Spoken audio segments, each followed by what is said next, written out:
Hey, what's up mga kaballers? Maligayang pagbabalik sa aking channel. Halina't pag-usapan natin ang balitang Warriors biglang sinwork kontra sa Suns bukas. At ang balitang Lakers quarterfinals na. Grabe, tara na't pag-usapan natin yan dito sa Basketball Hotshots.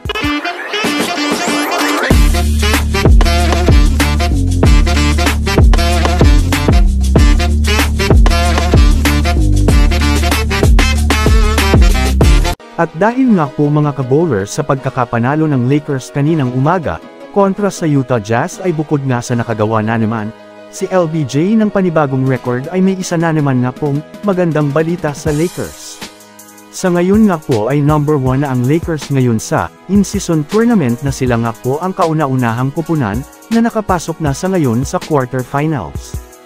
Kaya naman mga kabowlers kailangan pa nga po talagang pag-igihan pa ng Lakers upang makuha nila ang unang kampyonato sa in-season tournament. Well, kung susumadahin nga natin mga kabowlers, napakaganda ng ipinapakitang laro ng Lakers ngayon sa NBA.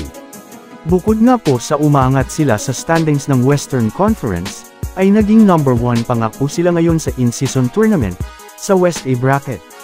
Para nga po sa kaalaman ng lahat, magkakaroon nga po bukas ng matinding laban ang Lakers kontra sa koponan ng Dallas Mavericks, na alam nating isa sa mga top contenders ngayon sa liga.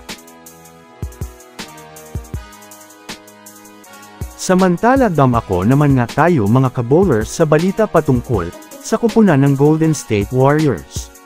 Para nga po sa kaalaman ng lahat mga kabowlers, magkakasubukan na naman na bukas ang koponan ng Golden State Warriors at ang Phoenix Suns. Well, gaganapin nga po mga kabowlers ang laro sa bahay naman ng Phoenix Suns. Alam naman nga po natin mga kabowlers na natalo ng Phoenix Suns ang Warriors sa unang laro ng regular season. Kaya naman mga kabowlers, maari na naman nga pong magkaroon ng Warriors ng panibagong rotation para sa kanila.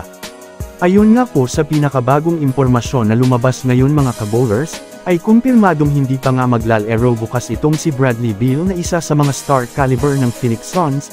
Samantala mga kabowlers sa Warriors nga po ay bukod kay Gary Payton II, ay wala na nga pong player ang injured sa kanila sa ngayon.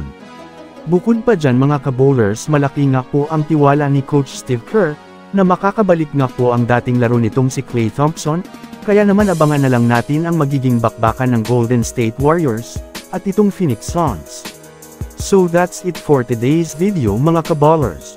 Yan lang ang ating pag-uusapan sa ngayon. Pindutin na ang subscribe, and hit nyo na rin ang notification bell, para sa mga susunod na updates sa mundo ng basketball. Again, this is Basketball Hotshots. Thanks for watching.